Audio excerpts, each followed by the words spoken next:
What's good, everybody? I'm back with a video. I got some stuff to drop off to my storage, so I figured why not kill two birds with one stone, make this video real quick for y'all. But I'm gonna do a quick walk around of this car, and also I also did it here because the lighting is great. But anyway, besides the point, you guys get to see the car, you get to see me, your host with the most, coming back at you with more car shit. Alright, anyway. Here's my new, to me, 2016 Camaro SS. Wow. I love the way this paint looks in this lighting. Gee, look at them tail lights. I added these tail lights the day I got this car. I had ordered them a week before I knew I was getting the car. So yeah, I had to pry this one out, which, you know, was a pain in the ass. The other two were easy. The other two on both sides were very easy to install. But yeah, beautiful car, especially in this light. I love the way this car looks in this light. Look at those menacing headlights, man. Full HID headlights. This one came with a light up emblem that is not factory. The previous owner had that installed. This does come with the light up feet guard things. I don't know what they're called specifically, but yes, very nice. On the inside you have ambient lighting. Right now it's yellow. I don't know how well you can see that. Look at the other side. You can kind of see it just a little bit. You see it above the radio right there. One thing I do not like about the car, it's probably mine specifically. I've checked forums, I've checked multiple places, but it seems to me that this car stops recognizing my key. I put in multiple new keys, by the way, but it stops recognizing it. I'll get in the car, drive it, get off somewhere, and it says no key detected. Of course there's a key around because that's how I got to where I was at, but if I go do too much stuff in one day with this car, it will fail to recognize the key. It's a pain in the ass to me, but nonetheless, it's a blast to drive. It is a 6-speed manual, so let's go around.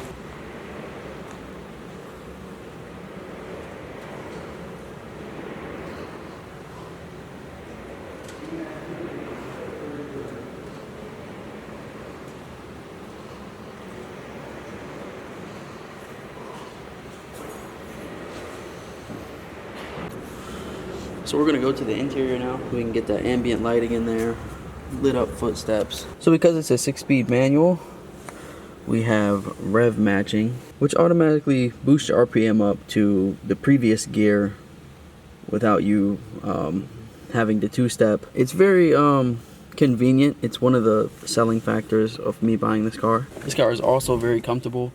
I would consider this car a sport touring, and just for it being as comfortable as it is, and that plays hand in hand because it is a comfortable car at a high rate of speed, meaning that normally cars will be comfortable at about 70-80 miles an hour. You know they could go faster, but this car is comfortable at about 120, 130, and you can give it more.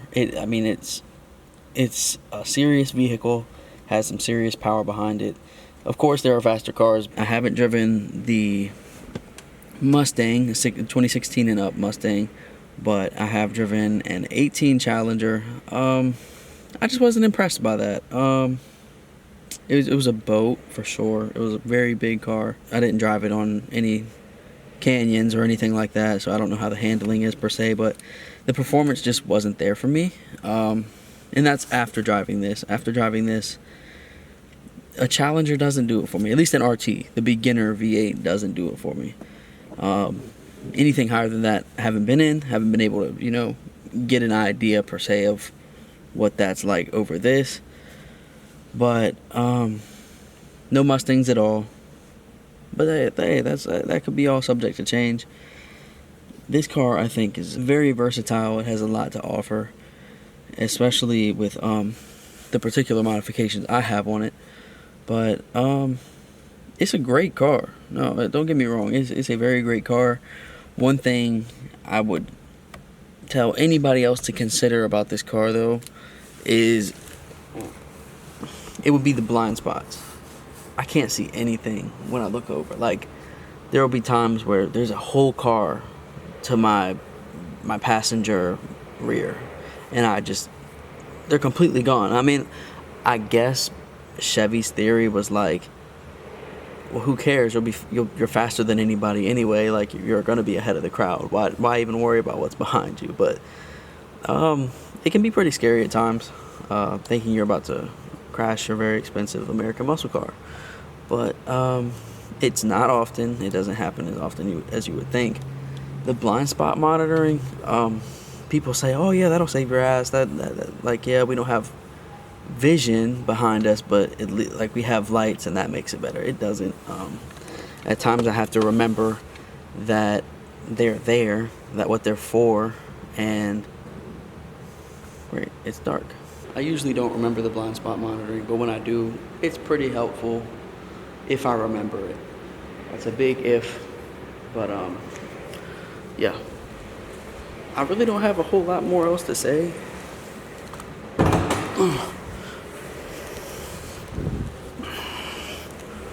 So we're gonna go around to the front, and we're gonna check out what's under the hood. That was so hard to do with one hand just now.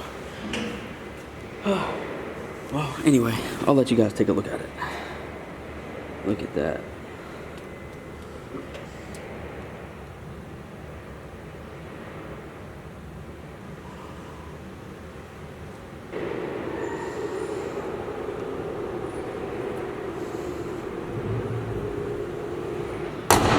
There isn't much to talk about this car other than it's fast, it's comfortable, it's pretty reliable, but that's about the end of this video.